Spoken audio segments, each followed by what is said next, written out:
Kerala PSC ഇനി വരാൻ പോകുന്ന എക്സാമുകൾക്ക് പ്രിപ്പയർ ചെയ്യുന്നവർ നിർബന്ധമായും കടന്നു പോകേണ്ടതാണ് previous year questions, SCERT text ബുക്കുകൾ, അതുപോലെ തന്നെ മുൻകാല ചോദ്യങ്ങൾ.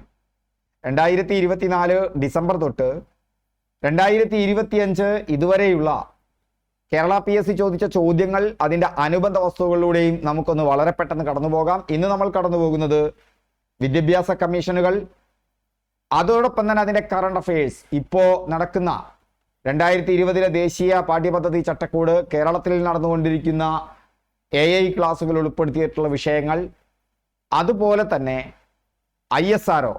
ISROയുമായി ബന്ധപ്പെട്ട് വന്ന ചോദ്യങ്ങൾ, അതിൻ്റെ ഹിസ്റ്ററി, കൂടാതെ 2024 ജനുവരി മുതൽ 2025 ഈ ജൂൺ മാസം വരെ ISROയുടെ നേട്ടങ്ങൾ പരീക്ഷകൾക്ക് വളരെ പ്രധാനമാണ്. അതുകൂടാതെ നമ്മൾ ഇന്ത്യൻ നാഷണൽ കോൺഗ്രസിലേക്കും കേരളത്തിലെ നവോത്ഥാന പ്രസ്ഥാനവുമായി ബന്ധപ്പെട്ട ചില ചോദ്യങ്ങളിലേക്കും പോകും. ക്ലാസ് അവസാനം വരെ കാണുക. ഇത് PSCയുടെ ട്രെൻഡ് അറിയാൻ, അതുപോലെ തന്നെ ഇതുമായി ബന്ധപ്പെട്ട കറണ്ട് അഫയേഴ്സ് അപ്ഡേറ്റഡ് ആയിട്ട് അറിയാനും നിങ്ങളെ സഹായിക്കും. ഹായ് ഫ്രണ്ട്സ്, അപ്പോൾ എൻ്റെ പേര് രഘുനന്ദൻ MV. വിൻഡോസ് 2 പുതിയ ക്ലാസ്സിലേക്ക് സ്വാഗതം. ഈ ചാനൽ ആദ്യമായിട്ട് കാണുന്നവരോ ഇതുവരെ സബ്സ്ക്രൈബ് ചെയ്യാത്തവരോ ആ സബ്സ്ക്രൈബ് ബട്ടണിൽ ഒന്ന് അമർത്തുക. ബെല്ലൈക്കണിൽ കൂടി ക്ലിക്ക് ചെയ്താൽ ഈ വീഡിയോ അപ്ലോഡ് ചെയ്യുന്ന മുറയ്ക്ക് തന്നെ ലഭിക്കും. ഡിസ്ക്രിപ്ഷൻ ബോക്സിൽ ഞാൻ ടെലിഗ്രാം ചാനലിൻ്റെ ലിങ്ക് തന്നിട്ടുണ്ട്. ഡെയിലി യൂട്യൂബ് വീഡിയോ ക്ലാസ്സുകൾ ഉണ്ടായിരിക്കും. അവിടെ നിന്ന് തന്നെ ഡെയിലി നിങ്ങൾക്ക് അതിൻ്റെ കംപ്ലീറ്റ് നോട്ട് കിട്ടും. ആ നോട്ടിൽ നിന്ന് എക്സാം ഉണ്ടായിരിക്കും. എക്സാം ചെയ്യുക എന്നുള്ളത് വളരെ പ്രധാനപ്പെട്ട കാര്യമാണ്. നിങ്ങൾക്ക് റിയൽ മോക്ക് എക്സാം കിട്ടും. അതുകൂടാതെ daily current affairs plus current അഫയേഴ്സിൻ്റെ ഒരു സ്പെഷ്യൽ ടോപ്പിക്, ഇനി വരാൻ പോകുന്ന സെയിൽസ് അസിസ്റ്റൻറ്റിനൊക്കെ 20 മാർക്കാണ് കറണ്ട് അഫയേഴ്സിന്. ഇത് ഡെയിലി ഉണ്ട്. അതിൽ നിന്ന് എക്സാം ഉണ്ട്. എക്സാം നിങ്ങൾക്ക് ഇഷ്ടമുള്ള സമയത്ത് ചെയ്യാം. അപ്പോൾ നമുക്ക് ക്ലാസ്സിലേക്ക് പ്രവേശിക്കാം. അപ്പോൾ ആദ്യം നമ്മൾ കോത്താരി കമ്മീഷനുമായി ബന്ധപ്പെട്ടതാണ് ആദ്യം കവർ ചെയ്യുന്നത്. അതുമായി ബന്ധപ്പെട്ട് ഇപ്പോൾ ശ്രദ്ധിക്കേണ്ട ചില ചോദ്യങ്ങൾ, അതൊക്കെ പരീക്ഷയ്ക്ക് വന്ന ചോദ്യങ്ങൾ കൂടി ഉൾപ്പെടുത്തിക്കൊണ്ടാണ് ഈ കോത്താരി കമ്മീഷൻ്റെ ക്ലാസ് തയ്യാറാക്കിയിട്ടുള്ളത്. അപ്പം ഇന്ത്യയുടെ ഭാവി നിർണ്ണയിക്കപ്പെടുന്നത് ഇന്ത്യയുടെ ക്ലാസ് മുറികളിലാണ് എന്ന് പറഞ്ഞത് ആര് എന്നുള്ളൊരു ചോദ്യം PSCക്ക് വന്നിരുന്നു. അപ്പോൾ അവിടെ നമ്മൾ കോത്താരി കമ്മീഷൻ, അതുപോലെ തന്നെ നമ്മുടെ നാഷണൽ എഡ്യൂക്കേഷൻ പോളിസി 2020 പലപ്പോഴും പരീക്ഷയ്ക്ക് പ്രത്യക്ഷപ്പെടുന്നതാണ്. 2025 ബജറ്റ് വിഹിതം, അതുപോലെ തന്നെ കേരളത്തിൽ സ്കൂളുകളിൽ ഒരു AI വിപ്ലവം നടക്കുന്നുണ്ട്. അതുമായി ബന്ധപ്പെട്ട ചോദ്യം നമുക്ക് പ്രതീക്ഷിക്കാം. അത് ഇന്ത്യയിൽ ആദ്യമായിട്ടാണ്. ഇതൊക്കെ ബന്ധപ്പെട്ട കാര്യങ്ങളാണ് നമ്മളിന്ന് ചർച്ച ചെയ്യുന്നത്. അപ്പോൾ ആദ്യം നമ്മൾ കോത്താരി കമ്മീഷനിലേക്ക് പോകാം. കോത്താരി കമ്മീഷന്റെ കാലഘട്ടം ഒന്ന് ഓർത്തിരിക്കുക. 1964 മുതൽ 66 വരെയാണ്. SCERT ബുക്കിലുണ്ട്. അടിസ്ഥാന വിവരങ്ങൾ നമ്മൾ ഓർത്തിരിക്കണം. കോത്താരിയുടെ മുഴുവൻ പേര് ഡോക്ടർ ദൗലത് സിംഗ് കോത്താരി എന്നാണ്. എന്താണ് അദ്ദേഹത്തിൻ്റെ പേര്? ഡോക്ടർ ദൗലത് സിംഗ് കോത്താരി എന്നാണ്. കാലാവധി 1964 മുതൽ 66 വരെയായിരുന്നു ആ കോത്താരി കമ്മീഷന്റെ കാലാവധി. ആദ്യത്തെ സമഗ്രമായ ഒരു വിദ്യാഭ്യാസ പദ്ധതിയാണ് കോത്താരി കമ്മീഷൻ ഇന്ത്യക്ക് സമർപ്പിച്ചത്. ഇത് സ്വാതന്ത്ര്യാനന്തര ഇന്ത്യ എന്ന 10ാം ക്ലാസ്സിലെ പഴയ പാഠത്തിൽ നിന്നുള്ള ഭാഗത്ത് ഓരോ കമ്മീഷനെ കുറിച്ചും വിശദമായി പറയുന്നുണ്ട്. നമ്മുടെ ക്ലാസ് അതിൽ കഴിഞ്ഞു പോയിട്ടുണ്ട്. ഇനിയും നിങ്ങൾക്ക് ക്ലാസ് പ്രതീക്ഷിക്കാം. അംഗങ്ങൾ 17 അത്രമാത്രം പ്രാധാന്യം കൊടുക്കേണ്ട ഒന്നറിഞ്ഞിരിക്കുക. പക്ഷെ കോത്താരി ആരാണെന്ന് അറിഞ്ഞിരിച്ചോളൂ. അദ്ദേഹം ഒരു ഭൗതിക ശാസ്ത്രജ്ഞനായിരുന്നു. അദ്ദേഹം സ്റ്റാറ്റിസ്റ്റിക്കൽ തെർമോഡൈനമിക്സിൽ വളരെ വലിയ വിദഗ്ധനായിരുന്നു. UGC ചെയർമാൻ ആയിരുന്നു അദ്ദേഹത്തിൻ്റെ പ്രധാന ശുപാർശയാണ് 10+2+3. ഞാനും നിങ്ങളുമൊക്കെ എല്ലാവരും ഈ ഇത് കഴിഞ്ഞതാണ്. 10ാം ക്ലാസ് വരെ, അത് കഴിഞ്ഞ +2 അല്ലെങ്കിൽ പ്രീ ഡിഗ്രി, ഞങ്ങളുടെയൊക്കെ കാലത്താണെങ്കിൽ, നിങ്ങളുടെ കാലത്താണെങ്കിൽ +2, അത് കഴിഞ്ഞാൽ ഡിഗ്രി. ഈ വിദ്യാഭ്യാസ നയം ശുപാർശ ചെയ്തതും കൊണ്ടുവന്നതും ആരുടെ കാലഘട്ടത്തിലാണ്? കോത്താരിയുടെ ശുപാർശക്കനുസരിച്ചിട്ടാണ്. മാത്രമല്ല നമ്മുടെ മൊത്തം ആഭ്യന്തര ഉൽപാദനത്തിൻ്റെ 6% വിദ്യാഭ്യാസത്തിന് നീക്കിവെക്കണം എന്നും പറഞ്ഞു. ഇപ്പം എത്ര ശതമാനമാണ്? പരീക്ഷയ്ക്ക് ചോദിക്കും. വിദ്യാഭ്യാസത്തിന് ഇപ്പോൾ GDPയുടെ എത്ര ശതമാനമാണ്? വളരെ പ്രധാനപ്പെട്ടതാണ്. അതിനൊക്കെ കുറിച്ച് നമ്മൾ പറയുന്നുണ്ട്. ഇപ്പോൾ 10+2+3 ആണോ സർക്കാരിൻ്റെ ഉദ്ദേശം? അല്ല, മാറിയിട്ടുണ്ട്. ഇതൊക്കെ തന്നെ അടുത്ത കാലത്ത് ചോദിച്ചിട്ടുണ്ട്. അപ്പോൾ ത്രിഭാഷാ പദ്ധതി കോത്താരിയാണ് കൊണ്ടുവരുന്നത്. സോ 3 പോയിന്റുകൾ ഓർക്കുക. 10+2+3, അതുപോലെ തന്നെ GDPയുടെ 6% വിദ്യാഭ്യാസത്തിനായി നീക്കിവെക്കണം. 3 ത്രിഭാഷ പദ്ധതി. തൊഴിലധിഷ്ഠിത വിദ്യാഭ്യാസം, സാർവത്രിക പ്രാഥമിക വിദ്യാലയം, ദേശീയ വിദ്യാഭ്യാസ നയം. ഇതൊക്കെ തന്നെ കോത്താരി കമ്മീഷനുമായിട്ട് നിങ്ങൾ ഓർത്തിരിക്കണം. ഒരു നാഷണൽ എഡ്യൂക്കേഷണൽ പോളിസി വരുന്നു, ഒരു 10+2+3 സമ്പ്രദായം വരുന്നു, സാർവത്രിക universal educational system, primary education, എല്ലാ കുട്ടികൾക്കും സ്കൂൾ പ്രായത്തിലെത്തിയ എല്ലാ കുട്ടികൾക്കും വിദ്യാഭ്യാസം കൊടുക്കുക. അപ്പം നമ്മുടെ കേരളത്തിൽ നിങ്ങൾ ഇത് പറയുമ്പോൾ അതിശയം ഉണ്ടാവില്ല. കേരളത്തിൽ സ്കൂൾ പ്രായത്തിലുള്ള മുഴുവൻ കുട്ടികളും സ്കൂളിൽ എത്തിയിട്ടുണ്ട്. എന്നാൽ കേരളത്തിലും ഒരു കാലത്ത് അതായിരുന്നില്ല. കുട്ടികളുടെ എണ്ണം തയ്ക്കുന്നതിന് വേണ്ടി അധ്യാപകർക്ക് ഇന്നത്തെ ഈ പൊതുമേഖലാ വിദ്യാലയങ്ങളിൽ അതിനിടയിൽ ഉണ്ടായ പോലെയല്ല. കുട്ടികൾ സ്കൂളിലേക്ക് പോകാൻ തയ്യാറായിരുന്നില്ല, അല്ലെങ്കിൽ സ്കൂളിലേക്ക് അവരെ രക്ഷിതാക്കൾ പറഞ്ഞയച്ചിരുന്നില്ല. കാരണം അവർക്ക് വീട്ടിൽ ചില തിരക്കുകളും അവരുടെ അറിവില്ലായ്മയും കൊണ്ട് ആ കാലത്ത് വീടുകളിൽ പോയി കുട്ടികളെ പിടിക്കേണ്ട ആവശ്യമൊക്കെ ഉണ്ടായിരുന്നു. അപ്പോൾ സാർവത്രിക പ്രാഥമിക വിദ്യാഭ്യാസം, യൂണിവേഴ്സൽ പ്രൈമറി എഡ്യൂക്കേഷൻ, അതിനെക്കുറിച്ച് പറയുന്നു. അതുപോലെ തന്നെ തൊഴിലധിഷ്ഠിത വിദ്യാഭ്യാസം, ത്രിഭാഷാ പദ്ധതി, പഠന പദ്ധതി, GDP-യുടെ 6% വിദ്യാഭ്യാസത്തിന് വേണ്ടി നീക്കിവെക്കണം. 10+2+3 സമ്പ്രദായം. ഇതാണ് കോത്താരി കമ്മീഷനുമായി ബന്ധപ്പെട്ട് നിങ്ങൾ ഓർക്കേണ്ടത്. കോത്താരി കമ്മീഷന്റെ വിദ്യാഭ്യാസ പരിണാമം എന്ന് പറഞ്ഞാൽ 1964 മുതൽ 66 വരെ അദ്ദേഹം പറഞ്ഞത് എന്താ? 6% GDP-യുടെ, അതുപോലെ തന്നെ 10+2+3 സമ്പ്രദായം, ത്രിഭാഷാ സമ്പ്രദായം. അങ്ങനെ 1968 ആദ്യത്തെ നമ്മുടെ വിദ്യാഭ്യാസ നയം അംഗീകരിച്ചു. 64 കോത്താരി കമ്മീഷന്റെ റിപ്പോർട്ട്, 68 4 വർഷം കഴിഞ്ഞപ്പോൾ ആദ്യ വിദ്യാഭ്യാസ നയം. ഓക്കെ, ഇനി രണ്ടാമത്തെ നാഷണൽ പോളിസി വരുന്നത് ആ 68നെ ഒന്ന് നിങ്ങൾ തിരിച്ചിട്ടാൽ മതി. 68നെ തിരിച്ചിട്ടാൽ 86 രണ്ടാമത്തെ ദേശീയ വിദ്യാഭ്യാസ നയം. 64 കോത്താരി, 68 ദേശീയ വിദ്യാഭ്യാസ നയം. 68നെ ഒന്ന് തിരിച്ചിട്ടാൽ 86 എന്താണ്? അവിടെയും 6% നീക്കി വെക്കണമെന്ന് ഒരു തീരുമാനമെടുത്തു, അല്ലെങ്കിൽ ശുപാർശ വന്നു എന്നേ ഉള്ളൂ. ദേശീയ വിദ്യാഭ്യാസ നയം, നാഷണൽ എഡ്യൂക്കേഷണൽ പോളിസി എന്ന് പറയും. 1992 10+2+3 സ്ട്രക്ചർ ഇന്ത്യ മൊത്തം നടപ്പിലാക്കി. മറ്റേ നിർദ്ദേശമായിരുന്നു, ഇന്ത്യ മൊത്തം നടപ്പിലാക്കി 10+2+3 സ്ട്രക്ചർ. അതായത് ആ 10+2+3 സ്ട്രക്ചർ ഇന്ത്യ മൊത്തം നടപ്പാക്കുന്നത് 1992 ഈ അടുത്ത കാലത്ത് ആ +2 ഓർക്കുക. 10+2+3 +2 92. 90s കുട്ടികൾ മുതൽ 2020 NPEP 2020 പുതുത് ഘടന മാറി. 10+2+3 അല്ല, ഇപ്പോ എന്താ 5+3+3+4 ആയി മാറി. 10+2+3 എന്ന് പറയുന്നതിന് പകരം 10+3+3+4 ആയി, അല്ല സോറി 5+3+3+4 ആയി മാറി. എന്താണ്? അപ്പൊ 10ന്റെ പകുതിയായി, മറ്റേ 2 3 പിന്നെ ഒരു 4 വന്നു. അത്ര ആലോചിച്ചാൽ മതി. ഇത് നന്നായിട്ട് നിങ്ങൾ ഓർക്കണം. ഏത്? 5+3+3+4 നന്നായിട്ട് ഓർക്കുക. 2024 കോത്താരി കമ്മീഷന്റെ 3 പ്രധാന ശുപാർശകൾ NPEP-യിൽ പുനരുജ്ജീവിപ്പിച്ചു. ഒന്ന്, ഇപ്പോഴും നമ്മൾ 6% GDP-യുടെ നീക്കി വെക്കുന്നില്ല. എത്ര ശതമാനം ആർക്കെങ്കിലും ഓർമ്മയുണ്ടോ? നമുക്ക് പറയാം. 3 ത്രിഭാഷാ പദ്ധതി, അതുപോലെ തന്നെ വൊക്കേഷണൽ എഡ്യൂക്കേഷൻ, തൊഴിലധിഷ്ഠിത വിദ്യാഭ്യാസം. ഈ ദേശീയ മറ്റേ വിദ്യാഭ്യാസ പദ്ധതി, നാഷണൽ എഡ്യൂക്കേഷൻ വിദ്യാഭ്യാസ നയത്തിൽ ഇപ്പോഴും ഈ കോത്താരി കമ്മീഷനിലെ 3 ഘടകങ്ങളും കിടക്കുന്നുണ്ട്.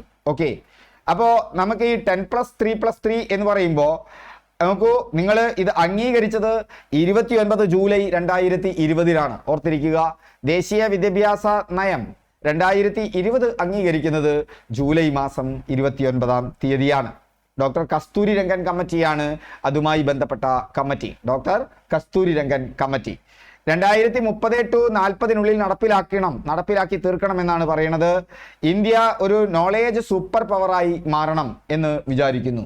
ഇപ്പോൾ കേരളത്തിന്റെ ബജറ്റിൽ പറയുന്നത്, കേരളം എന്ന് പറയുന്നത് ഒരു വിവരാധിഷ്ഠിത, ഒരു ജ്ഞാനാധിഷ്ഠിതമായ ഒരു സമ്പൽ വ്യവസ്ഥയായിട്ട് മാറണം എന്നുള്ളതാണ്. ഓർക്കുക, ഒരു വിജ്ഞാനാധിഷ്ഠിതമായ സമ്പൽ വ്യവസ്ഥ കേരളത്തിൽ നമ്മൾ ടാർഗറ്റ് ചെയ്യുന്നുണ്ട്. അതിനനുസരിച്ചുള്ള പദ്ധതികളുണ്ട്. ആ പദ്ധതികളെ നിങ്ങൾ ഓർത്തിരിക്കണം. പ്രധാന സവിശേഷതകൾ എന്താണ്? മൾട്ടി ഡിസിപ്ലിനറി എഡ്യൂക്കേഷൻ, പുതിയ വിദ്യാഭ്യാസ നയത്തിന്റെ, അതായത് കസ്തൂരി രംഗൻ കമ്മിറ്റിയുടെ ഭാഗമായിട്ടുള്ള പുതിയ വിദ്യാഭ്യാസ നയം അത് മൾട്ടി ഡിസിപ്ലിനറി എഡ്യൂക്കേഷൻ പറഞ്ഞു. ടെക്നോളജി ഇൻ്റഗ്രേഷൻ, സാങ്കേതിക വിദ്യയെ നമ്മുടെ പഠന പ്രക്രിയയുമായി സമർത്ഥമായി ഉത്ഗ്രഥിക്കണം എന്ന് പറയുന്നുണ്ട്. സ്കിൽ ബേസ്ഡ് ലേണിംഗ്, അതായത് ശേഷികൾ ആർജിക്കുന്ന രീതിയിലുള്ള പഠന സമ്പ്രദായമായിരിക്കണം. ഫ്ലെക്സിബിൾ സബ്ജക്റ്റ് ചോയ്സ്, പണ്ടത്തെ സയൻസ്, ആർട്സ് തുടങ്ങിയ ചില വാട്ടർ ടൈപ്പ് കമ്പാർട്ട്മെൻറ്റുകളിൽ നിർത്തി അങ്ങനെ വേർതിരിവ് പാടില്ല. കുട്ടികളുടെ നിപുണിക്കനുസരിച്ച്, കുട്ടികളുടെ താല്പര്യത്തിനനുസരിച്ചിട്ട്, അവരുടെ വളർന്നു വരുന്ന ആവശ്യങ്ങൾക്കനുസരിച്ചിട്ട് വ്യത്യസ്ത സബ്ജക്റ്റ് കോമ്പിനേഷനുകൾ ഉണ്ടാവണം എന്ന് തീരുമാനിച്ചിട്ടുണ്ട്. ഓക്കെ, അതായത് സയൻസ് ഗ്രൂപ്പ്, മറ്റേ എക്കണോമിക്സ്, അങ്ങനെയുള്ള ഗ്രൂപ്പുകൾക്ക് പകരം. സോ മൾട്ടി ഡിസിപ്ലിനറി എഡ്യൂക്കേഷൻ ആണ്. അതുപോലെ തന്നെ ടെക്നോളജി ഇൻ്റഗ്രേറ്റ് ചെയ്യണം വിദ്യാഭ്യാസത്തിൽ. അതുപോലെ തന്നെ സ്കിൽ ബേസ്ഡ് ലേണിംഗ്, അതായത് ശേഷികളെ ബേസ് ചെയ്തിട്ടുള്ള ലേണിംഗ് ആയിരിക്കണം. ഫ്ലെക്സിബിൾ സബ്ജക്റ്റ് ചോയ്സ് എന്ന് പറഞ്ഞാൽ എന്താണ്? പലതരത്തിലുള്ള കോമ്പിനേഷനുകളും സാധ്യമാകണം എന്നുള്ള രീതിയിൽ. അതിൽ ഘട്ടം 1 എന്ന് പറയുന്നത് 10 വർഷം സ്കൂളാണ്. അതായത് 5 വർഷം, 10 വർഷം സ്കൂളല്ല, 5 വർഷമാണ്.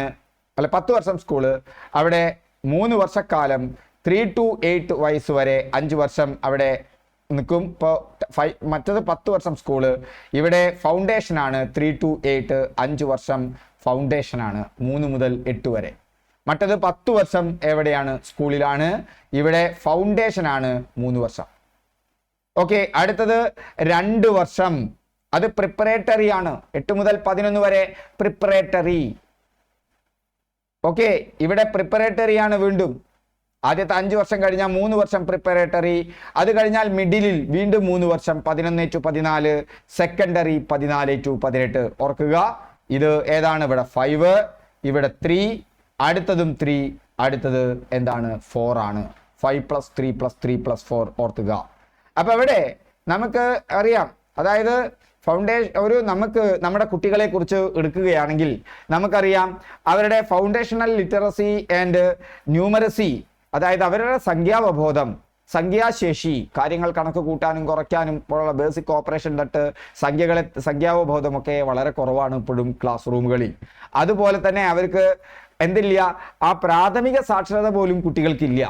അത് ഉറപ്പിക്കണം. ക്ലാസ് 3 വരെ അത് ഉറപ്പിക്കുന്നതിന് വേണ്ടി എന്ത് വേണം? 2025 FLN വേണം. ഫൗണ്ടേഷണൽ ലിറ്ററസി ആൻഡ് ന്യൂമറസി ഉണ്ടായിരിക്കണം എന്ന് പറയുന്നുണ്ട് FLN. ഓർക്കുക, നമ്മൾ ടാർഗറ്റ് ചെയ്തിട്ടുള്ള വർഷം എത്ര വരെയാണ്? നമ്മൾ ക്ലാസ് 3 വരെ അതാണ് കൊടുക്കുന്നത്. അത് കഴിഞ്ഞാൽ ഹയർ എഡ്യൂക്കേഷൻ്റെ സ്ഥിതി എന്താണ്? അവിടെ 2035 50% ആളുകൾക്ക് എൻറോൾമെന്റ് വരുന്ന രീതിയിലേക്ക് കൊണ്ടുപോകണം. വൊക്കേഷണൽ എഡ്യൂക്കേഷൻ ക്ലാസ് 6-8 നിർബന്ധം.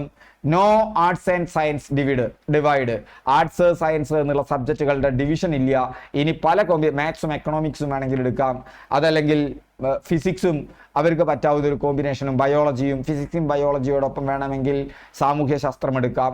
അങ്ങനെ വ്യത്യസ്ത കോമ്പിനേഷനുകൾ കുട്ടികൾക്ക് സ്വീകരിക്കാൻ പറ്റാവുന്ന രീതിയിലേക്ക് കൊണ്ടുപോകണം എന്നുള്ളതാണ് പുതിയ വിദ്യാഭ്യാസ നയം പറയുന്നത്. ആ 2025 ബജറ്റിൽ എന്തെല്ലാം ഉൾപ്പെടുത്തിയിരിക്കുന്നു? 1,28,650 കോടി രൂപയാണ് മൊത്തം എഡ്യൂക്കേഷണൽ ബഡ്ജറ്റ്. 1,28,650 കോടി രൂപ. 78,572 കോടിയാണ് സ്കൂൾ എഡ്യൂക്കേഷന്. ഈ കാര്യം ഓർക്കുക, 6.22% നമ്മൾ വർദ്ധിപ്പിച്ചിട്ടുണ്ട് ബജറ്റിൽ. 2024-25 ബജറ്റിനെക്കാട്ടിലും 6.2% വർദ്ധിപ്പിച്ചിട്ടുണ്ട്. എന്നാൽ ഇപ്പോഴും 6% എത്തിയിട്ടില്ല. 50,000 പുതിയ ATL ലാബുകൾ 5 വർഷത്തിനുള്ളിൽ വേണം എന്ന് പറയുന്നു. എന്താണ് ATL ലാബുകൾ എന്ന് പറഞ്ഞാൽ? ഓർക്കണം, അഡൽ ടിങ്കറിംഗ് ലാബ്സ് എന്നാണ് അതിൻ്റെ പേര്. ATL ലാബുകൾ, അഡൽ ടിങ്കറിംഗ് ലാബ്സ്. എന്താണ് അഡൽ ടിങ്കറിംഗ് ലാബ്സ് എന്ന് പറഞ്ഞാൽ? നീതി ആയോഗിന്റെ ഇന്നൊവേഷൻ ലാബ് സ്കൂളാണ്. നിങ്ങൾക്കറിയാലോ നീതി ആയോഗ് ഏതാണെന്ന് പറയാൻ? നമ്മുടെ തിങ്കിങ് ടാങ്ക് ആണ് നീതി ആയോഗ് എന്ന് പറയുന്നത്. ആസൂത്രണ കമ്മീഷന് പകരം വന്ന സംവിധാനമാണ് നീതി ആയോഗ്. ലക്ഷ്യം എന്താണ്? 6 മുതൽ 12 ക്ലാസ് വരെയുള്ള വിദ്യാർത്ഥികൾക്ക് ഹാൻഡ്സ് ഓൺ ഇന്നൊവേഷൻ, അവർക്ക് നൂതനമായ കാര്യങ്ങൾ കിട്ടുന്നതിന് വേണ്ടിയിട്ട് അവർക്ക് ഹാൻഡ്സ് ഓൺ, അവർക്ക് നേരിട്ടുള്ള പരിശീലനമാണ്. അതായത് എന്തെങ്കിലും തിയറി ആയിട്ട് പഠിക്കലല്ല, പ്രാക്ടിക്കലായി പഠിക്കലാണ്. സൗകര്യങ്ങൾ എന്തൊക്കെയാണ്? അവിടെ 3D പ്രിന്റേഴ്സ് ഉണ്ടായിരിക്കും. 3D പ്രിന്റേഴ്സ് നിങ്ങൾക്കറിയാലോ, 3D പ്രിന്റേഴ്സ് കൊണ്ട് കെട്ടിടങ്ങൾ ഉണ്ടാക്കാം. മനസ്സിലായില്ലേ? ഒരു വീട് ഉണ്ടാക്കാൻ 3D പ്രിന്റർ മതി, അല്ലാതെ കടലാസിലെ പ്രിന്റർ ചെയ്യല്ല.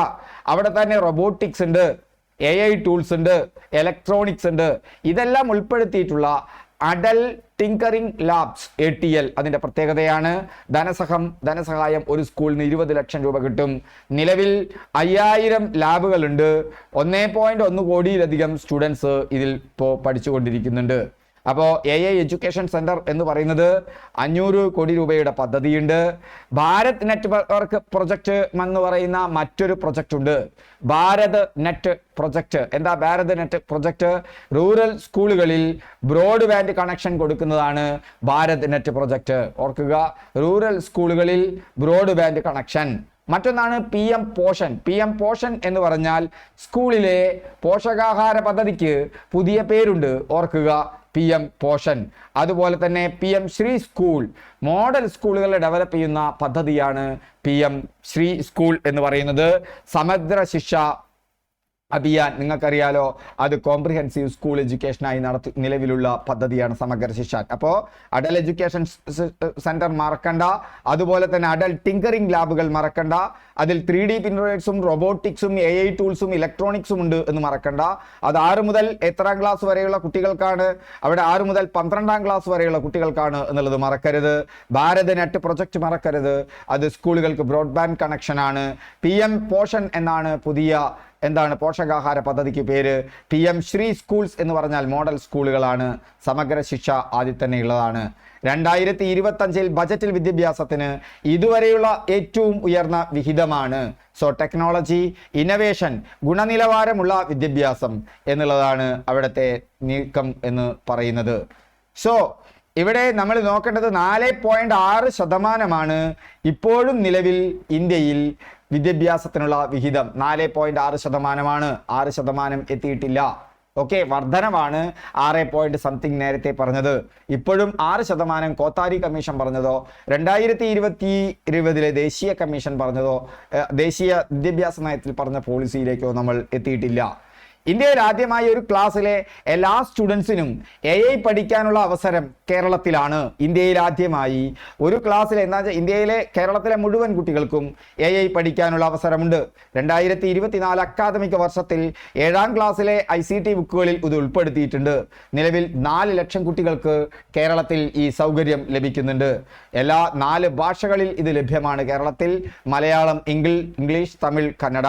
നേതൃത്വം കൊടുക്കുന്നത് കൈറ്റ് ആണ്. കൈറ്റിന്റെ ഫുൾ ഫോം നിങ്ങൾ അറിഞ്ഞിരിക്കണം. Kerala infrastructure and technology for education ആണ് കൈറ്റിന്റെ മുഴുവൻ പേര്.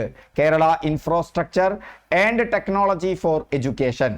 കമ്പ്യൂട്ടർ വിഷൻ ചാപ്റ്റർ ആണ്. പ്രാക്ടിക്കൽ ആപ്ലിക്കേഷൻ ആണ്. സ്റ്റുഡൻസിന് സ്വന്തം AI പ്രോഗ്രാം ക്രിയേറ്റ് ചെയ്യാം. സ്റ്റുഡൻസിന് അവരുടെ സ്വന്തം AI പ്രോഗ്രാം ക്രിയേറ്റ് ചെയ്യാം. ഹ്യൂമൻ ഫേഷ്യൽ എക്സ്പ്രഷൻ ഐഡന്റിഫൈ ചെയ്യാൻ കഴിവുള്ള പ്രോഗ്രാമാണിത്. മനുഷ്യരുടെ മുഖത്തെ ഭാവവികാരങ്ങൾ തിരിച്ചറിയാൻ കഴിയാൻ പറ്റാവുന്ന പ്രോഗ്രാമാണ്. അങ്ങനെ 7 വരെ ഇമോഷൻസ് അത് റെക്കഗ്നൈസ് ചെയ്യും. Real time face detection and emotion analysis ആണ്. തത്സമയത്ത് മുഖത്തെ തിരിച്ചറിയുകയും അവരുടെ വികാരങ്ങളെ തിരിച്ചറിയുകയും ചെയ്യും. 2024 നടന്നു. 7ാം ക്ലാസ്സിലെ ICT പാഠപുസ്തകങ്ങളിൽ ഉൾപ്പെടുത്തി. കൈറ്റാണ് അത് നടപ്പിലാക്കുന്നത്. 4 ലക്ഷത്തിലധികം വിദ്യാർത്ഥികൾക്ക് നിലവിൽ അതിന്റെ ഗുണം ലഭിക്കുന്നുണ്ട്. അത് കൂടാതെ അതിന് 7ഓളം വികാരങ്ങളെ തിരിച്ചറിയാൻ പറ്റും. അതിന്റെ ടൂൾസും സോഫ്റ്റ്വെയറും കൂടി ഓർത്ത് വെക്കുക. ഒന്ന് പിക്ടോപ്പ് ബ്ലോക്സ് ആണ്, അത് വിഷ്വൽ പ്രോഗ്രാമിങ്ങിനുള്ള പ്ലാറ്റ്ഫോം ആണ്. മറ്റൊന്ന് സ്ക്രാച്ച് ആണ്. ഒരു പ്രോഗ്രാമിംഗ് ബേസിക്സ് നിങ്ങൾക്ക് കിട്ടും, അതായത് ഒബ്ജക്റ്റ് ഓറിയന്റഡ് പ്രോഗ്രാമിംഗ് എന്നൊക്കെ പറയും, അത് സ്ക്രാച്ച് കിട്ടും. ഫോഴ്സ് ആപ്സ് ഉണ്ട്. അത് ഏതൊക്കെയാണ്? ജികോംബ്രീസ് ഉണ്ട്, HU ആക്റ്റീവ് ഉണ്ട്. ഇതൊക്കെ ഓർത്ത് വെക്കുക. കൈറ്റിന്റെ ആപ്സ് ഉണ്ട്. അത് ട്രാഫിക് സിഗ്നൽ, വേസ്റ്റ് ചലഞ്ച് എന്ന് പറയുന്ന കൈറ്റിന്റെ 2 ആപ്പുകളുമുണ്ട്. ഓക്കെ, അപ്പോൾ കേരള AI ഇനിഷ്യേറ്റീവിന്റെ പ്രധാനം 21st സെഞ്ച്വറിയിൽ സ്കിൽ വികസിപ്പിക്കുക, 21ാം നൂറ്റാണ്ടിന് ആവശ്യമായ സ്കിൽ വികസിപ്പിക്കുക. Technology enabled learning. ടെക്നോളജി അതായത് സാങ്കേതിക വിദ്യ സമർത്ഥമായി ഉത്ഗ്രഥിച്ച വിദ്യാഭ്യാസമാണ്. Critical thinking and problem solving abilities. ഇനി വരാൻ പോകുന്ന കാലഘട്ടത്തിൽ കുട്ടികൾക്കും നിങ്ങൾക്കും ഒക്കെ വേണ്ട ഏറ്റവും പ്രധാനപ്പെട്ട കാര്യമാണ് വിമർശനാത്മക ചിന്തയും പ്രശ്നപരിഹാര സമീപനവും. ഇത് രണ്ടും ഉണ്ടായിരിക്കണം ഇനിയത്തെ കാലത്ത്. പഴയ വിദ്യകൾ കൊണ്ടൊന്നും നടക്കില്ല. ആ skill future ready work force preparation, ഭാവി കാലത്തിലേക്കുള്ള തൊഴിൽ സേനയെ രൂപപ്പെടുത്തൽ കൂടിയാണ് ഈ പ്രോഗ്രാമിൻ്റെ പ്രത്യേകത. ഓക്കെ, അപ്പോൾ ഓർക്കുക, വളരെ പ്രധാനപ്പെട്ട കാര്യങ്ങളാണ്. അപ്പോൾ ഇന്ത്യയുടെ GDP-യുടെ 4.6% മാത്രമാണ് വിദ്യാഭ്യാസത്തിന് നീക്കിവെച്ചിട്ടുള്ളൂ. കഴിഞ്ഞ 2024-25 വലിയ തുക ഇപ്പോൾ ബജറ്റിൽ വിലയിരുത്തിയിട്ടും ഇന്ത്യയുടെ ചരിത്രത്തിലാദ്യമായി ഏറ്റവും കൂടുതൽ തുക വിലയിരുത്തിയിട്ടും 4.6% എത്തിയിട്ടുള്ളൂ. 6% വേണമെന്നാണ് പറയുന്നത്. ഇപ്പം അമേരിക്കയിൽ 6%, ചൈനയിൽ 6 മുതൽ 13% വരെയാണ്. അവർ ഡീപ് സീക്ക് അവരെന്ത് ചെയ്തു, വികസിപ്പിച്ചു. ജർമ്മനിയിൽ 4 to 6%, ജപ്പാനിൽ 7.4%. എന്താണ് നമ്മുടെ ഗുണതയ്ക്കുള്ള വെല്ലുവിളികൾ? ഗ്രാജുവേറ്റ്സിൽ 51.25% മാത്രമാണ് ജോബിന് റെഡിയായി, അതായത് ഏതെങ്കിലും ജോലി ചെയ്യാൻ യോഗ്യതയുള്ള ഗ്രാജുവേറ്റ്സിൻ്റെ എണ്ണം 51.25% മാത്രമാണ്. മറ്റുള്ളവർക്ക് ആ ജോബ് ചെയ്യാനുള്ള സ്കില്ലില്ല. ലേണിംഗ് ഗ്യാപ്പ് എന്താണ്? ഗ്രാമീണ മേഖലയിൽ 42% കുട്ടികൾക്ക് ക്ലാസ് 2 തരത്തിലുള്ള വായന അറിയില്ല. ഇത് ഓർത്തിരിക്കണം, ചോദിക്കും. ഇതൊക്കെ തന്നെ വിദ്യാഭ്യാസത്തിൽ നമ്മൾ നേരിട്ട് കൊണ്ടിരിക്കുന്ന പ്രശ്നമാണ്. 50%-ലധികം ബിരുദധാരികൾക്ക് ഏതെങ്കിലും തൊഴിൽ ചെയ്യാനുള്ള ശേഷി ഇല്ല.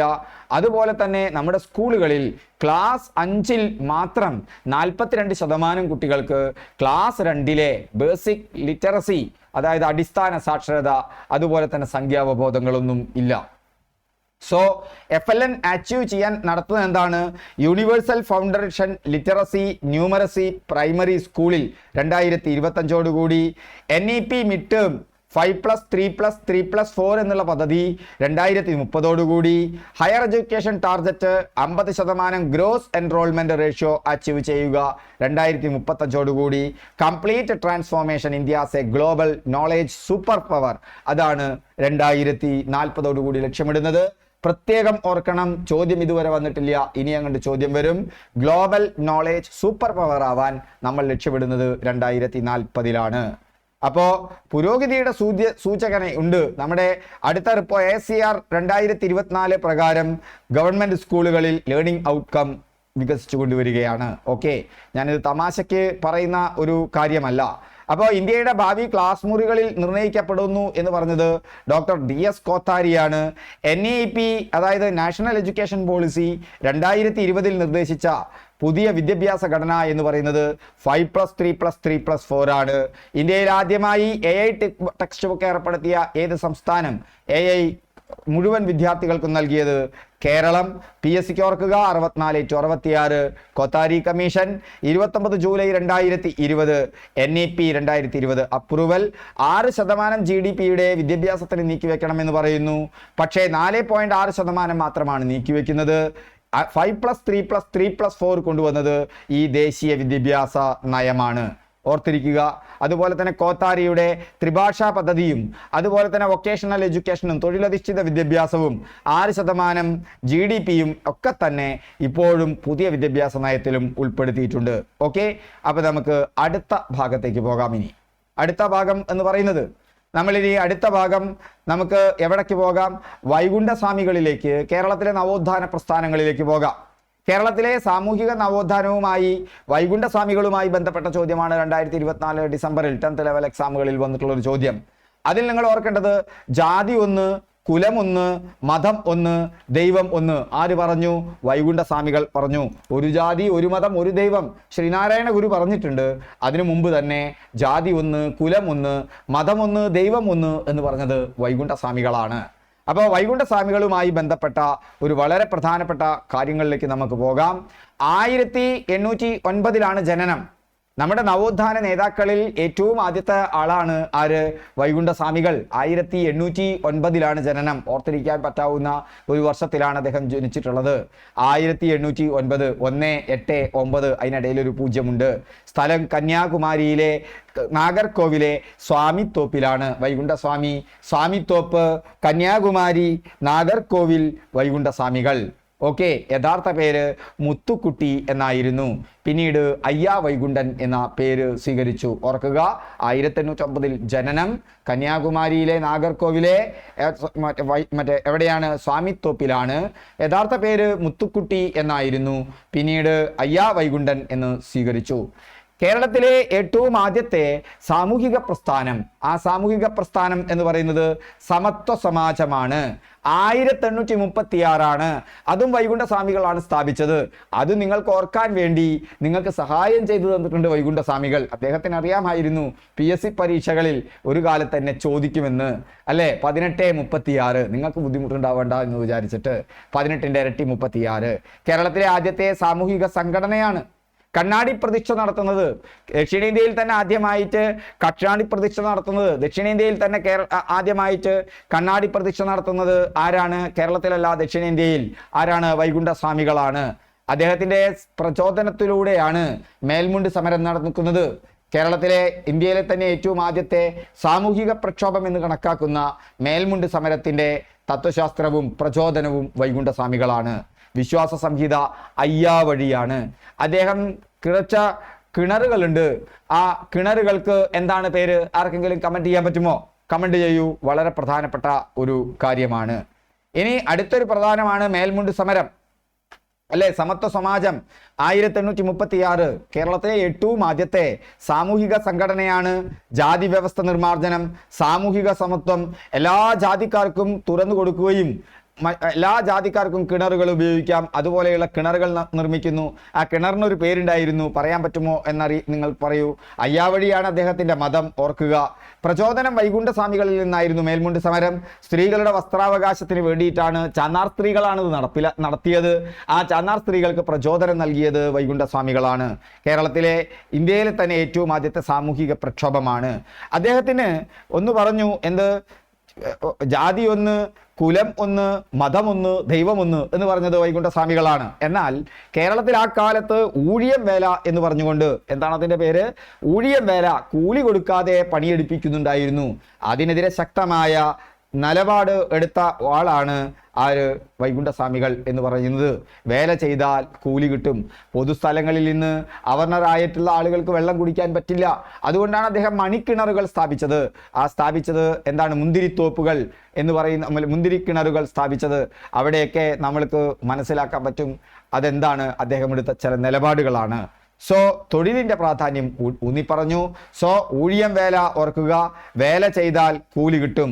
സാമ്പത്തിക സ്വാതന്ത്ര്യത്തിന്റെ ആവശ്യകത തിരിച്ചറിഞ്ഞ ആളായിരുന്നു വൈകുണ്ഠസ്വാമികൾ.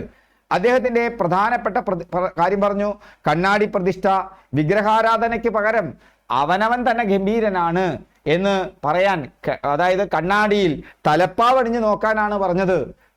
നമ്മുടെ അയ്യങ്കാളിക്കൊക്കെ പ്രചോദനം കിട്ടുന്നത് വൈകുണ്ഠസ്വാമികളിൽ നിന്ന് തന്നെയാണ്. മെല്ലെ മെല്ലെ പാരമ്പര്യമായിട്ട് ആ ശാഖയിലൂടെ. കാരണം തലപ്പാവണിഞ്ഞിട്ടാണല്ലോ അയ്യങ്കാളി എന്ത് ചെയ്ത് ബലരാമപുരത്തെ എന്ത് ചെയ്യുന്നത്, അവിടെ യാത്ര ചെയ്യുന്നത്. അപ്പോൾ അദ്ദേഹത്തിന് ആ ധൈര്യം കിട്ടുന്നത് എവിടെ നിന്നാണ്? തലപ്പാവണിഞ്ഞ് കണ്ണാടിയിൽ പോയി കാണാൻ പറഞ്ഞു. നിങ്ങൾ തന്നെയാണ് രാജാവ്, നിങ്ങൾ ആരും മോശക്കാരല്ല. അതിന് കണ്ണാടി പ്രതിഷ്ഠകൾ നടത്തി. ദൈവം എല്ലാവരിലുമുണ്ട്. അതുപോലെ തന്നെ നിഴൽ താങ്കൽ എന്ന് പറഞ്ഞാൽ അതിൻ്റെ അർത്ഥം വൈകുണ്ഠസ്വാമി ക്ഷേമിച്ച ക്ഷേത്രങ്ങളാണ് നിഴൽ തിങ്കൾ എന്നറിയപ്പെടുന്നത്.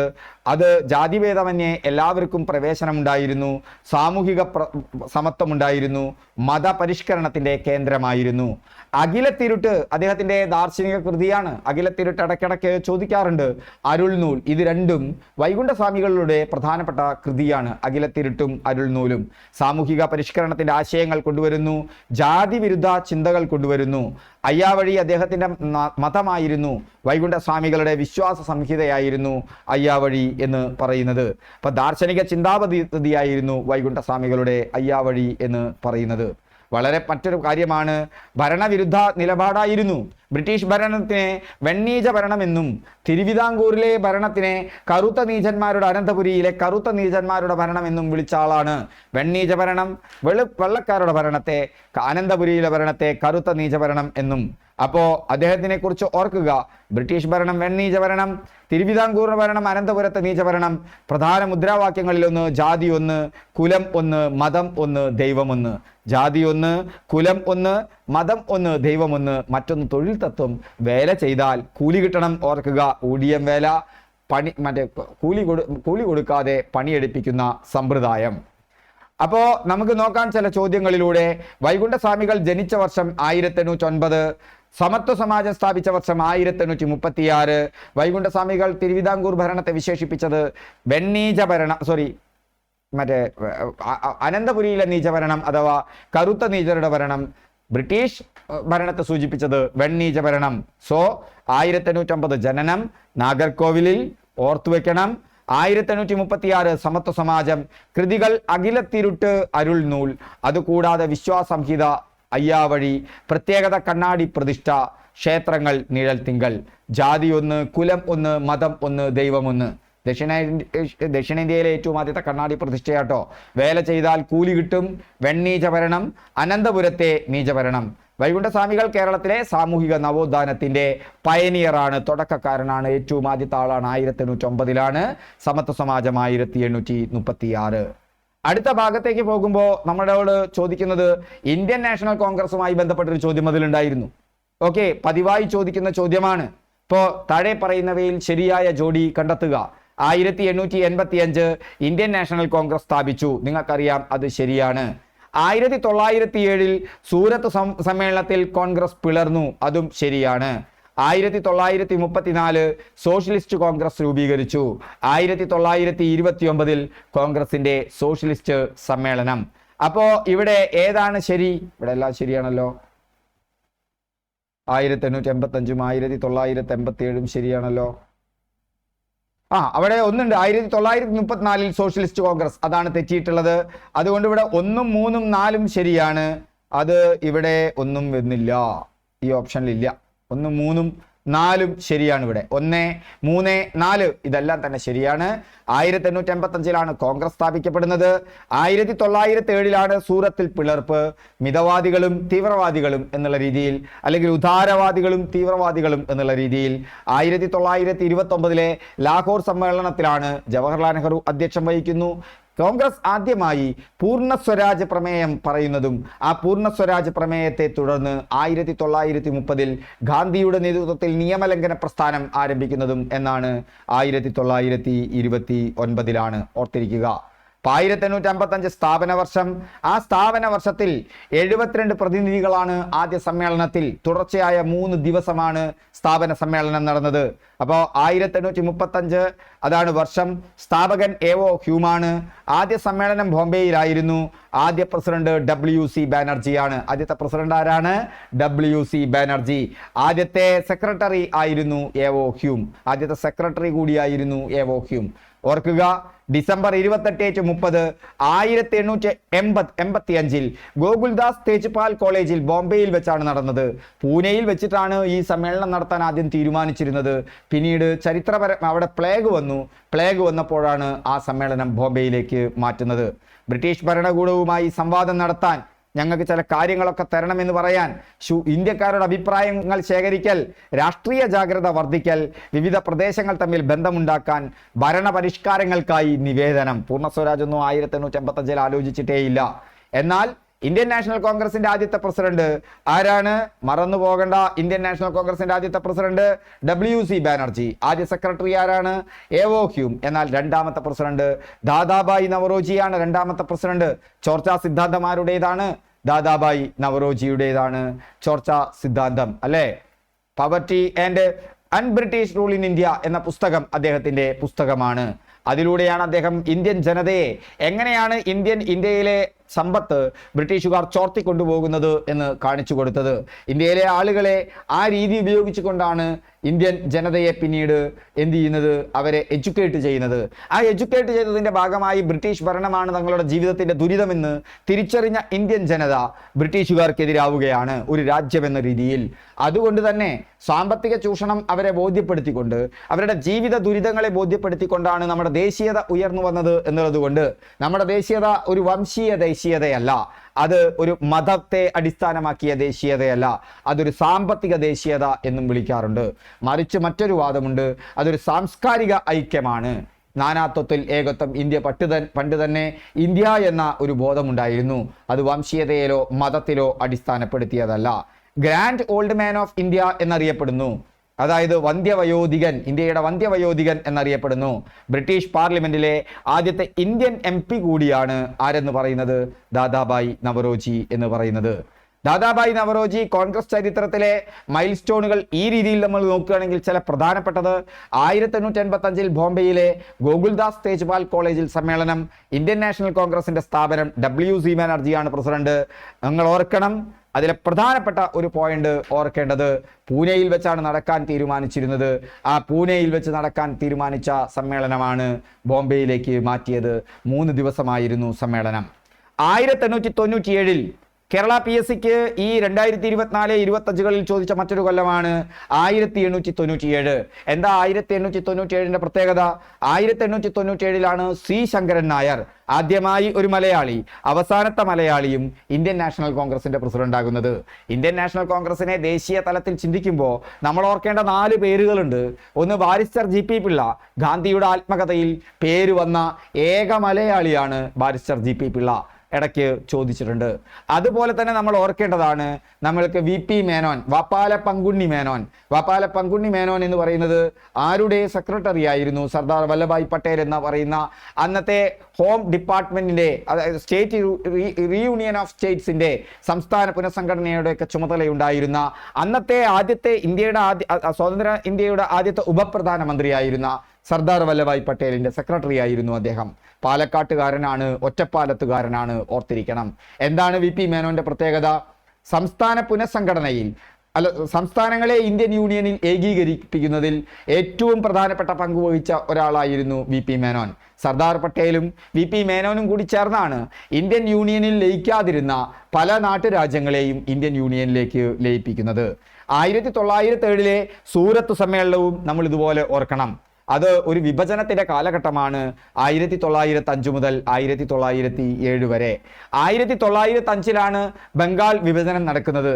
1907 കോൺഗ്രസ് മിതവാദികളും തീവ്രവാദികളും എന്നുള്ള രീതിയിൽ പിളരുന്നത്.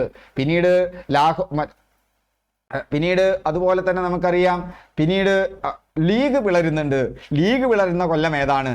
അത് ഇതിനോടടുപ്പിച്ച കൊല്ലമാണ്. പിളർപ്പിന്റെ കാലഘട്ടമാണിത്. കമന്റ് ചെയ്യാനുള്ളവർ പറയൂ, ഇല്ലെങ്കിൽ തേടി കണ്ടെത്തൂ. പിളർപ്പുകൾ ഓർക്കുമ്പോൾ മുസ്ലിം ലീഗ് ഉണ്ടാകുന്നു, അത് ഇതിനോടനുബന്ധിച്ചിട്ടാണ്. ഇപ്പൊ തന്നെ നിങ്ങൾക്ക് കിട്ടിയിട്ടുണ്ടായിരിക്കും. 1905 ബംഗാൾ വിഭജനം. 1907 എന്താണ് അവിടെ നടക്കുന്നത്? അവിടെ കോൺഗ്രസ് രണ്ടായിട്ട് പിളരുന്നു, മിതവാദികളും തീവ്രവാദികളുമായിട്ട്. 1917 കൊൽക്കത്ത സമ്മേളനം. എന്താണ് കൊൽക്കത്ത സമ്മേളനത്തിന്റെ പ്രത്യേകത? കോൺഗ്രസിന് ആദ്യമായി ഒരു വനിതാ പ്രസിഡന്റ് ഉണ്ടാവുകയാണ്. കോൺഗ്രസിന്റെ ആദ്യത്തെ വനിതാ പ്രസിഡന്റ് ആനി ബെസന്റ് ആണ്. ആനി ബെസന്റിനെ നിങ്ങൾക്കറിയാമല്ലോ. ഹോം റൂൾ പ്രസ്ഥാനത്തെക്കുറിച്ച് നിങ്ങൾക്കറിയാം.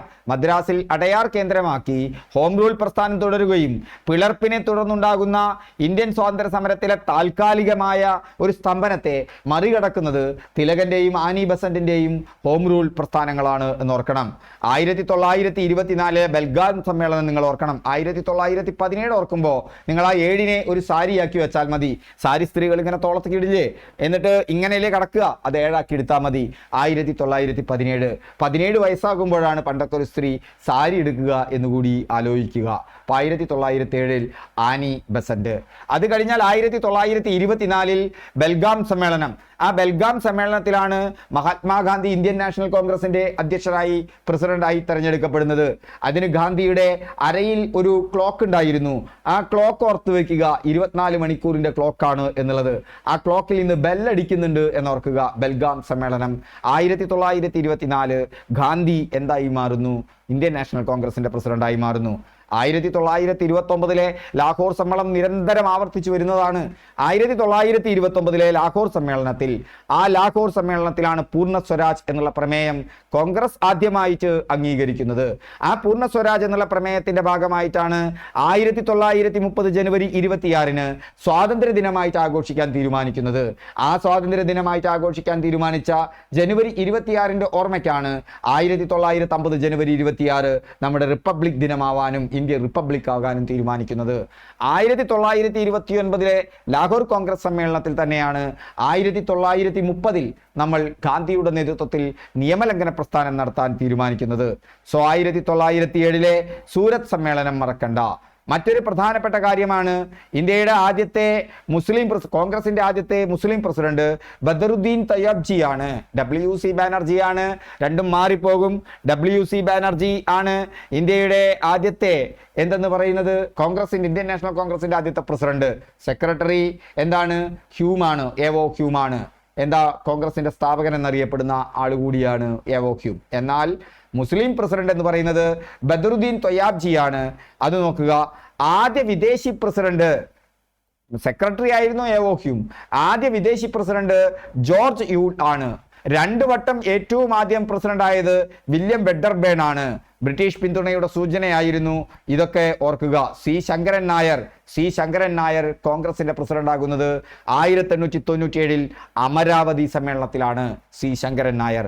അദ്ദേഹത്തിന്റെ വളരെ പ്രധാനപ്പെട്ട പുസ്തകമാണ് ഗാന്ധി ആൻഡ് അനാർക്കി. ഗാന്ധിയുമായി പല അഭിപ്രായ വ്യത്യാസവും ഉള്ള ആളായിരുന്നു സി ശങ്കരൻ നായർ.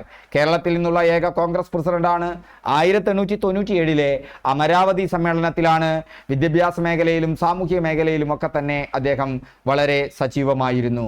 കോൺഗ്രസിന്റെ ആദ്യത്തെ വനിതാ പ്രസിഡന്റ് കൊൽക്കത്ത സമ്മേളനത്തിൽ 1917 ആനി ബെസന്റ് ആണ്. എന്നാൽ ഇന്ത്യക്കാരിയായ ആദ്യത്തെ പ്രസിഡന്റ് കോൺഗ്രസിന് വരുന്നത് ഇന്ത്യയുടെ വാനമ്പാടി എന്നറിയപ്പെടുന്ന സരോജിനി നായിഡു ആണ്. ഇന്ത്യയുടെ വാനമ്പാടി എന്നറിയപ്പെടുന്ന സരോജിനി നായിഡു ഗാന്ധിക്ക് വളരെ പ്രിയപ്പെട്ട ആളായിരുന്നു. 1924 ഗാന്ധി പ്രസിഡന്റായ സമ്മേളനത്തിന് ശേഷമുള്ള 1925 ആര്? സരോജിനി നായിഡു എന്തായി മാറുന്നത്? ഇന്ത്യൻ നാഷണൽ കോൺഗ്രസിന്റെ പ്രസിഡന്റായി മാറുന്നത്. ആദ്യത്തെ എന്താണ്? വനിതാ പ്രസിഡന്റാണ്. മൂന്നാമത്തെ വനിതാ പ്രസിഡന്റ്, അവരെ കൂടി ഓർക്കണം, നെല്ലിസൺ ഗുപ്തയാണ്. അതും കൊൽക്കത്ത സമ്മേളനത്തിലാണ്.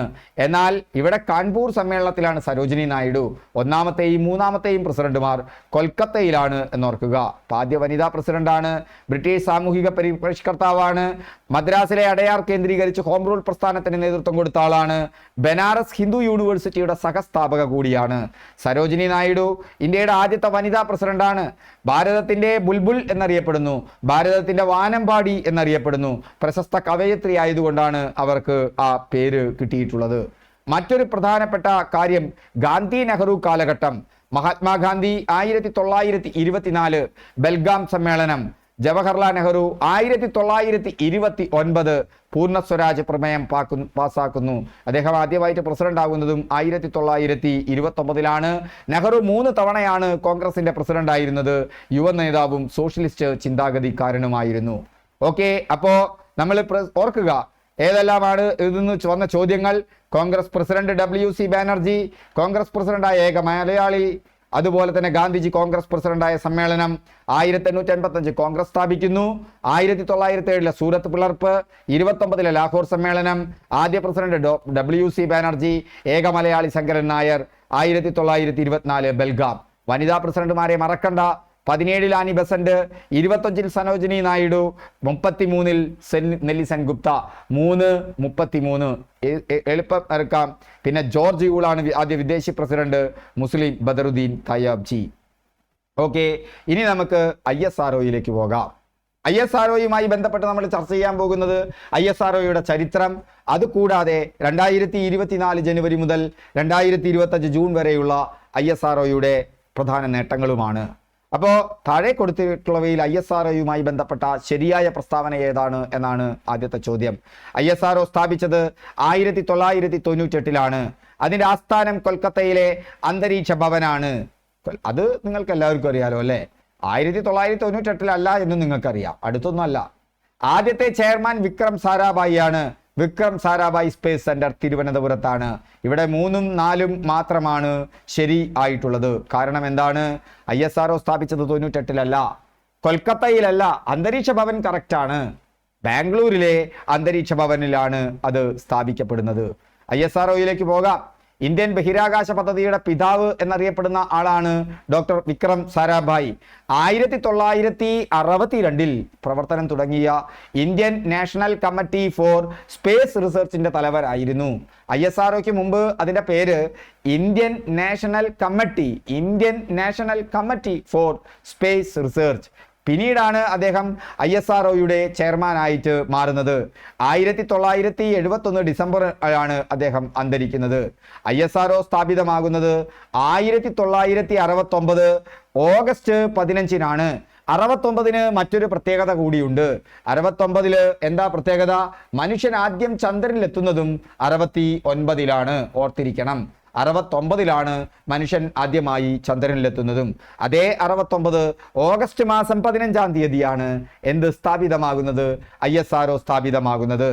അതിനു മുമ്പേ ഉള്ളത് എന്തായിരുന്നു? 62 പ്രവർത്തനം ആരംഭിച്ച Indian national committee on space research ആയിരുന്നു. അതിൻ്റെ ആസ്ഥാന കെട്ടിടം അന്തരീക്ഷ ഭവനാണ്. അത് മറന്നു പോകേണ്ട. അപ്പോൾ 1972 ജൂണിൽ ഇന്ത്യയിൽ ബഹിരാകാശ കമ്മീഷൻ ബഹിരാകാശ വകുപ്പ് സ്ഥാപിച്ചു. 1972 വരെ ISRO ആണവോർജ വകുപ്പിന് കീഴിലാണ് പ്രവർത്തിച്ചത്. വിക്രം സാരാഭായി സെന്റർ തിരുവനന്തപുരത്താണ്. വിക്രം സാരാഭായിയുടെ പേരിലുള്ള പ്രധാന ബഹിരാകാശ കേന്ദ്രമാണ് വിക്രം സാരാഭായി സ്പേസ് സെന്റർ. ഇന്ത്യയുടെ പ്രധാന റോക്കറ്റ് വിക്ഷേപണ കേന്ദ്രങ്ങളിൽ ഒന്നാണ്, ലോഞ്ചിങ് പാഡുകളിൽ ഒന്നാണ് വിക്രം സാരാഭായി സ്പേസ് സെന്റർ എന്ന് പറയുന്നത്. തുമ്പ ഇക്വറ്റോറിയൽ ലോഞ്ചിങ് സ്റ്റേഷനൊക്കെ നിങ്ങൾക്കറിയാമല്ലോ. അപ്പോൾ ISRO എന്ന് പറയുന്നത് എന്താണെന്ന് നിങ്ങൾക്ക് മനസ്സിലായല്ലോ. ഇനി ISROയുമായി ബന്ധപ്പെട്ട് ഈ അടുത്ത കാലത്ത് നടന്ന ചില പ്രധാനപ്പെട്ട നേട്ടങ്ങൾ, ജനുവരി 2024 മുതൽ ജൂൺ 25 വരെയുള്ള ചില പ്രധാന നേട്ടങ്ങളിലേക്ക് പോകാം. ഡോക്കിംഗ് വിജയം ഓർക്കുക, വളരെ പ്രധാനപ്പെട്ടതാണ്. ജനുവരി 16, 2025 ജനുവരി 16, 2025 ഡോക്കിംഗ് വിജയം. ഇന്ത്യ 4ാമത്തെ രാജ്യമായി മാറുകയാണ്. ബഹിരാകാശത്ത് വെച്ച് ഉപഗ്രഹങ്ങളുടെ വ്യത്യസ്ത പാർട്ടുകൾ കൂട്ടിയോജിപ്പിക്കുകയാണ്. അങ്ങനെ യോജിപ്പിച്ചതാണ് SDX-01 SDX-02. ഡോക്കിംഗ് ബഹിരാകാശത്ത് വെച്ച് ഇവിടെ വച്ച് യന്ത്രങ്ങൾ വെച്ചുകൊണ്ട് കൂട്ടി യോജിപ്പിച്ചു. ഓർക്കണം, മറക്കണ്ട. മറ്റൊന്ന് ഗഗൻയാൻ. ഈ വർഷം പറയുന്നത് ഗഗൻയാൻ വർഷം എന്നാണ്. 2025 വ്യോമമിത്ര. മറ്റൊന്ന് ഓർക്കേണ്ടതാണ് നിസാർ. നിസാർ മറക്കരുത്, നമുക്ക് ഡീറ്റെയിൽ പറയാം. ജൂലൈ 2025 നാസ, അമേരിക്കൻ സ്പേസ് ഏജൻസിയായ നാസയുടെയും ISROയുടെയും സംയുക്ത സംരംഭം. ശുക്രൻ പര്യവേഷണ ദൗത്യം. ചന്ദ്രയാൻ 4, നമ്മൾ 3 കഴിഞ്ഞ് 4ലേക്ക് പോവുകയാണ്. അപ്പൊ ഗഗൻയാൻ 2025, ഗഗൻയാൻ 2025 എന്ന് പറയുന്നത് ഗഗൻയാനാണ്. 2025 എന്ന് പറയുന്നത് ഈ വർഷമാണ്. എവിടേക്കാ? ബഹിരാകാശത്തേക്കുള്ള യാത്രയാണ് പറയാം. നിസാർ ആരൊക്കെ തമ്മിലാ? നിസാർ എന്നുള്ളതിൽ നാസ ഉണ്ട്, അതുപോലെ തന്നെ ISROയും ഉണ്ട്. നാസ ISRO സഖ്യം. ശുക്രയാനിലേക്ക് ചന്ദ്രയാൻ 4 അതും നടക്കാൻ പോവുകയാണ്. ഒരുപാട് കാര്യങ്ങളുണ്ട്. എന്താ ബഹിരാകാശ ഡോക്കിംഗ്? ഇന്ത്യ 4ാമത്തെ രാജ്യമാവുകയാണ്. ബഹിരാകാശ രംഗത്ത് ഇന്ത്യ വളരെ മുന്നിലാണ്.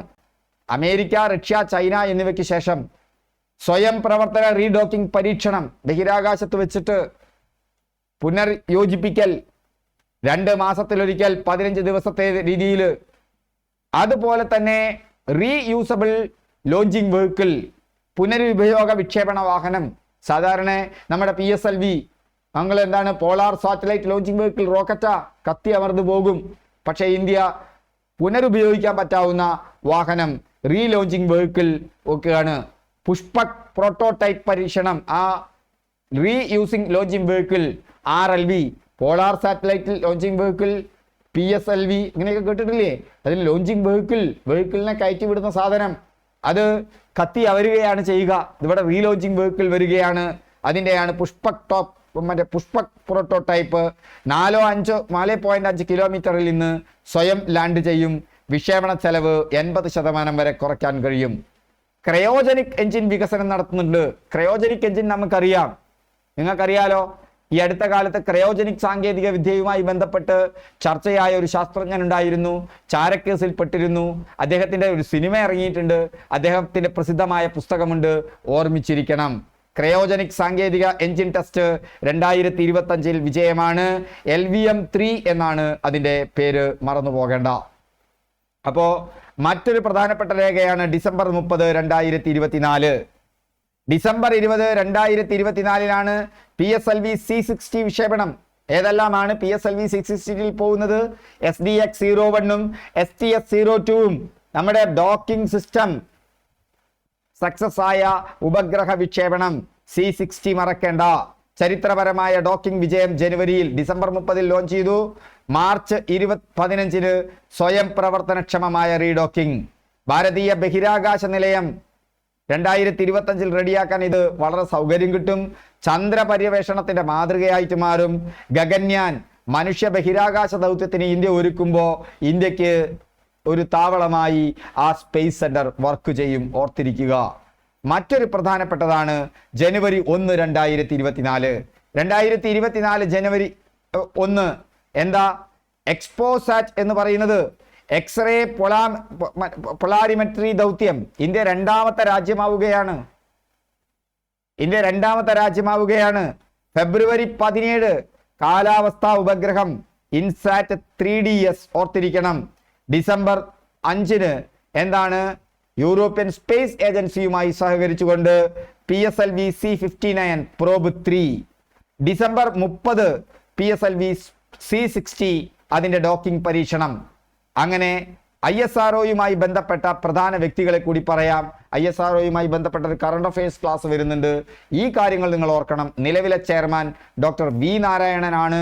മുൻ ചെയർമാനാണ് S സോമനാഥ്. കേന്ദ്ര ബഹിരാകാശ മന്ത്രി ഇപ്പോൾ ഡോക്ടർ ജിതേന്ദ്ര സിംഗ് ആണ്. വീണ്ടും കൂടുതൽ ക്ലാസ്സുകളുമായി നമുക്ക് അടുത്ത ക്ലാസ്സിൽ കാണാം.